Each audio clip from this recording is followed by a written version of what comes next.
Chapter 35. A picture is worth a gazillion words. We have a sub. This is bad news. Then it gets even worse. We begin with an assignment to write about a person that we know who is brave.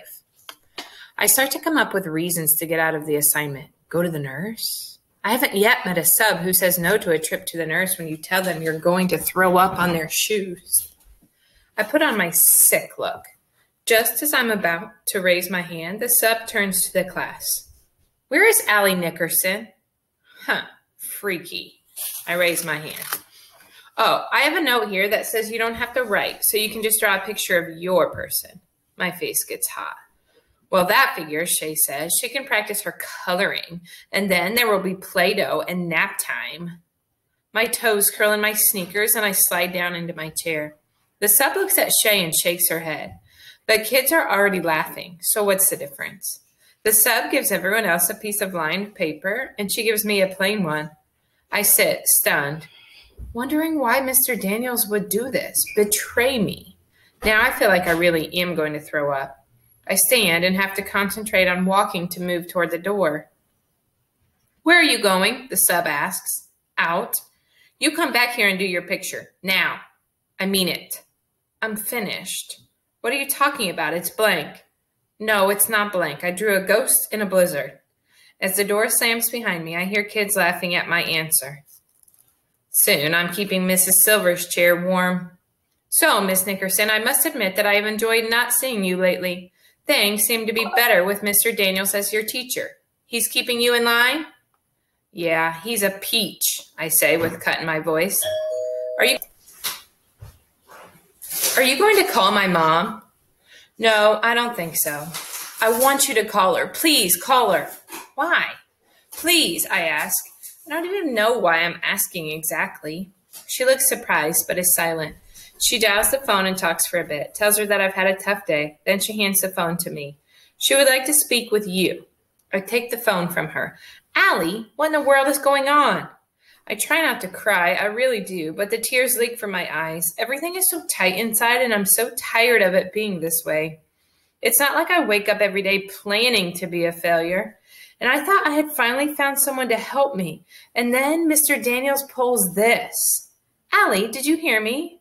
Mom, is all I can get out. But it's squeaky and filled with longing to pull her through the phone wires to sit with me. I hear it in her voice. She feels as upset as I do. Put Mrs. Silver back on the phone. Mrs. Silver listens for a bit and finally says, Oh, okay, Mrs. Nickerson. We'll be in touch then. I head to the bathroom and sit in a stall long enough for the evidence of crying to go away. When I get back to class, I ask Keisha to help me write a note so I'm sure it's all correct. I leave it on Mr. Daniels' desk. I'm never reading after school or playing chess with you ever again. Not ever. That afternoon, I drop onto my usual spot at Peterson's. I wonder what my mom will say about the call from school. When she comes over, she kisses the top of my head, which says it all. So, a ghost in a blizzard, huh? She smiles at me. I half smile. Yeah. Pretty funny, I think. She leans over and puts her hand on my cheek, and it's everything I can do not to cry right there in front of everyone. I trusted him, I tell her. He was the first teacher who... And I stop because I can't say the words. You know, honey, I bet there's an explanation for this. I bet Mr. Daniels didn't mean for this to happen. Give him a chance, okay? I nod. I hope she's right because I want to think that Mr. Daniels doing something mean to anyone is like a fish swimming upside down and backward. Chapter 36, The Game of Life. In the Game of Life. First thing, Mr. Daniels calls me into the hallway. So I heard there was a little bit of trouble yesterday. I fold my arms. Teachers often leave special instructions for a sub, but she was not supposed to share my notes with the class. I figured I'd write her a note telling her you could do a picture so she didn't pressure you to write. I know that you struggle and I thought I was helping you, but I see I shouldn't have handled it by singling you out that way. Allie, I think you know I would never hurt you on purpose. I do know that, and I'm so relieved to hear him say it. So I'm sorry, Allie, I really am. I hope you can forgive me. He holds out his hand to shake, and I shake it back. That afternoon, Mr. Daniels moves his king, placing it on a black square between his own bishop and my knight, and I see the three of us, Albert, Keisha, and me. with Keisha as a bishop, tall and powerful and able to move across the entire board in one move, with Albert being the king, the piece with a ton of value, but the one unable to move more than one space at a time, always taking tiny steps, always running and hiding behind the others. And then there's the knight, the piece that Mr. Daniels says is the clever one, the best piece for catching opponents in a fork, a piece that moves only in an L. I feel like I am the knight, as I've spent my whole life jumping over things. Shay is the queen, the piece with the most power to move and frighten, the piece most protected and sacrificed for. I realize that dealing with Shay every day is like playing chess. She's always looking for your weakness, always trying to get you flustered and force you into a mistake. Against her, you have to remember that the board is always changing and moving. Keep your eyes open. Be careful. Have a plan. Realize that you can only stay on the defensive for so long. Eventually, you have to take a stand. But no matter what, don't give up. Because every once in a while, a pawn becomes a queen.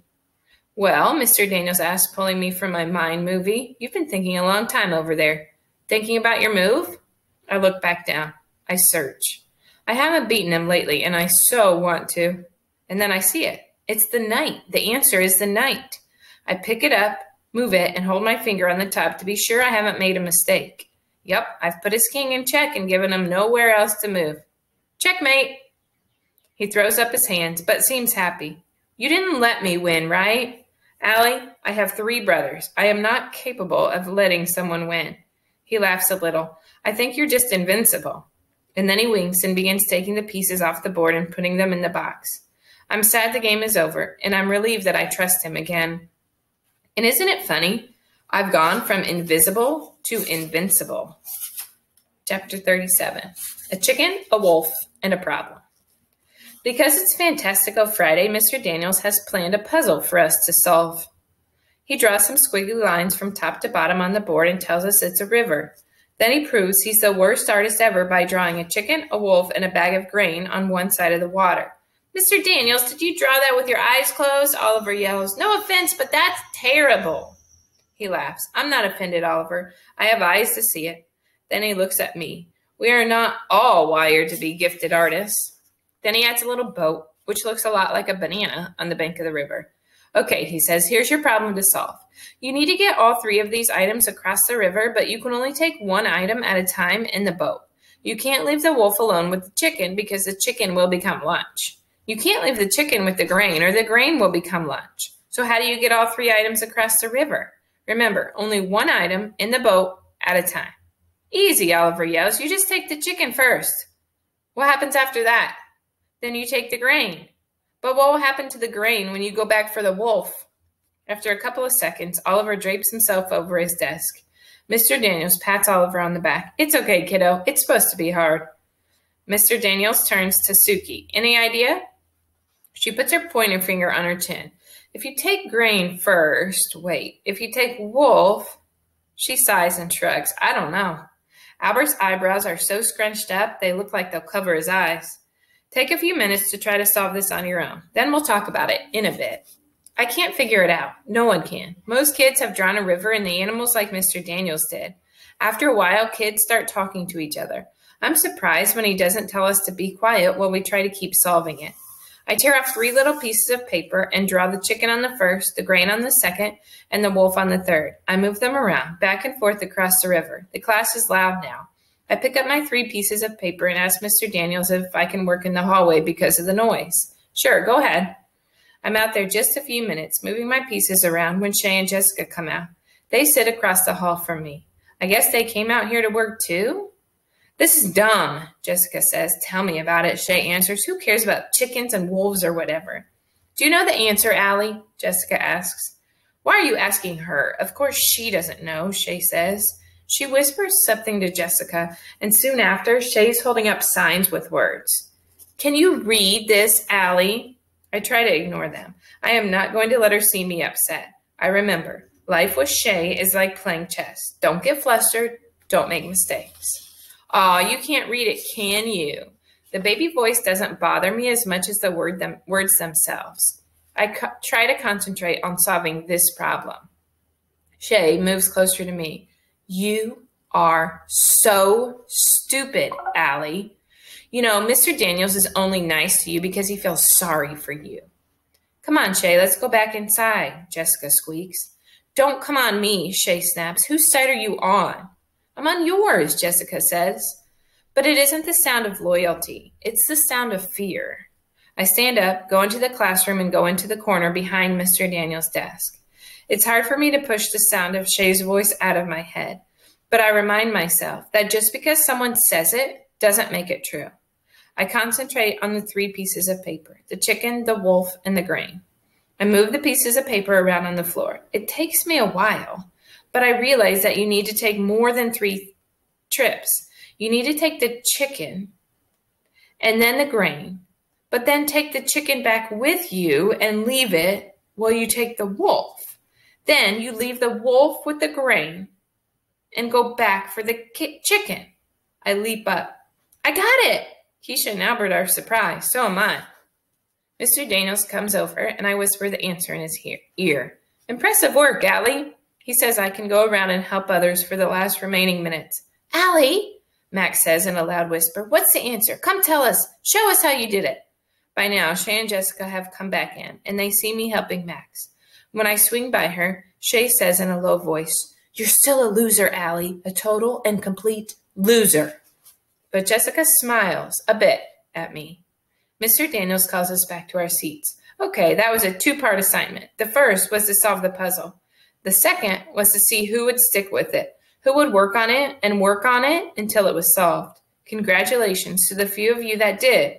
If you are one of the many that gave up and started talking to your friends about soccer and other things, I want you to consider that no matter how smart you are, success is reached with hard work, too. I can't believe it. My experience with endless frustration and having to work on things for so long has actually paid off. I guess maybe I'm having trouble is not the same as I can't. Next chapter will be Loser for President.